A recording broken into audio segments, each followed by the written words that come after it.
ومن ستر مسلما ستره الله يوم القيامه. که سړی په یو مسلمان باندې پرده واچي، مسلمان دی په یو بد کار باندې ولیدي، دا ګناه د ده ده، دې نه ما ته تاوان رسېږي، نه تا ته تاوان رسېږي، نه بل ته تاوان رسېږي. ما او ستا دپاره څه هدایت؟ الله د الله رسول صلی الله علیه وسلم پرده ور باندې واچو. دا پرده ور باندې اچول د ده پر دې ګناه باندې، د ده پر دې بد کار باندې چې تا پرده واچول، شرط دا دی د ده دا ګناه د ده تاوان دی، زما تاوان په دې کې نه دی، د معاشرې تاوان نه دی، اسلام ته تاوان نه رسېږي. شرط یې دا دی. ځکه کله چې یو سړی زنا وکړي، اسلامي شرعي حکومت پر هغه باندې حد جاري کوي، او که محسن و واده والا و هغه رجم کوي، پر ډبرو باندې یې وژني، په ډبرو یې ولي شي مړ شي. نو دا و هغه خبرې سره جلا دي. یو داسې ګناه یې چې د دې ګناه سره ستا ټوله معاشره تباه کېږي، ستا کلی خرابېږي، ستا کور خرابېږي، ستا اهل تباه کېږي.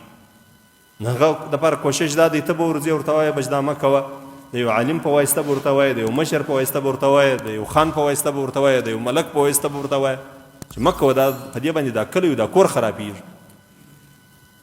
نو دا پرده که ته نه کې خوندي، په دې باندې دا دعوت دی او د یو داسې ظلم و ناروا سره د ده راګرځول دي چې د هغې سره معاشرت تباه کېږي. یو دی د یو انسان شخصي ګناه وي، تا ولیدی بس نو تا ته الله پاک جل جلاله موقع درکړه، بس دا ټوله دنیا ورباندې خبره کړه. سخته لویه عظیمه ګناه ده دا. او چې کله مؤمن مسلمان د دې مسلمان پرده و عزت خوندي کړي، رسول الله صلی الله علیه وسلم فرمایي ستره الله یوم القیامة، د قیامت په ورځ باندې به الله تبارک وتعالی د عزت پرده خوندي کړي. د قیامت په ورځ به دې الله نه رسوا کړي، د قیامت په ورځ به دې الله نه شرموي. نو دوی خو انسانان یو، د ګناه نه کول دا د فرشتو صفت دی. انسان کې به ګناه وي، عبادت به وي. کله کله به نعوذ بالله ډېر میلان و ګناو ته عبادت بیلیږي، کله به بیا ډېر میلان و عبادت ته ګناه بیلیږي. نو ته داسې موقع مه دغه کوه لکه ډرون کیمره چې پسې ګرځي، ته ودرې چیرې به پیدا کړم او چیرې به زه دی رسوا کړم. مؤمن مسلمان د بل مؤمن مسلمان عزت دی، پرده ده چې څونه مؤمن مسلمان د بل مؤمن مسلمان عزت خوندي کوي، دغو نه به الله تبارک وتعالی ستا عزت پرده خوندي کوي. بیا د زموږ راوستاسې خو نو بیا بیخي د فتنو زمانه ده، پر انټرنیټ و پر نیټ و دې شیانو باندې بیا بیخي سړی ډېر ژر رسوا کېږي. کوشش دا کوي چې د چا پرده مو پورته کوي. المؤمن للمؤمن كالبنيان يشد بعضه بعضا. الله رسول صلی الله علیه وسلم وایي د مسلمانان داسې دي په خپل مابین کې لکه یو دیوال یو پر بل سره ولاړ دي. د مؤمنان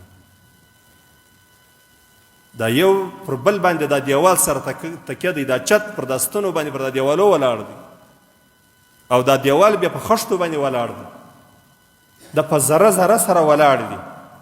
د الله رسول صلی الله علیه وسلم مؤمنان په خپل مابین کې داسې سره تړلي دي، یو په بل کې داسې یو د بل دپاره محتاج دي، داسې یو پر بل سره تکیه دي. مؤمن به د بل مؤمن سپکوالی، د بل بېعزتي، د بل بده، د بل د کور خرابېدل دا به نه کوي. او دا خو بیا ډېره لویه ګناه ده، دا خو کبیره ګناه ده. دا داسې ګناه ده لکه سړی چې نعوذ بالله زنا کوي، چې په یو چا کې یو ګناه نه یو ته پسې غږېږي، او چې یو څوک په یو خبره باندې خوابدی کېږي ته پسې غږېږي. که دی په دې خبره خبر چې د ده خوابدېږي، دې ته غیبت وایي. چې ته د یو چا غیبت کوې، د ده بد بیانوې، که دی ورباندې خبر چې د ده خوا ورباندې بدېږي، دا کبیره ګناه ده، عظیمه ګناه ده. او که چیرې ګناه نه وه کتاب پسې ویل، دا بیا بهتان دی، دا بیا بله عظیمه ګناه ده. او دا چې ته په یو چا په ګناو پسې ګرځې چې ته ودرې د ده کمزورۍ زه پیدا کړم، بیا به خلک ورباندې خبر کړم، دا تجسس دی، دا بیا بله لویه عظیمه حرامه ګناه ده. تجسس و تحسس دا مختلفې ګناوې دي. نو الله جل جلاله دې موږ او تاسې د دې ګناو څخه وساتي.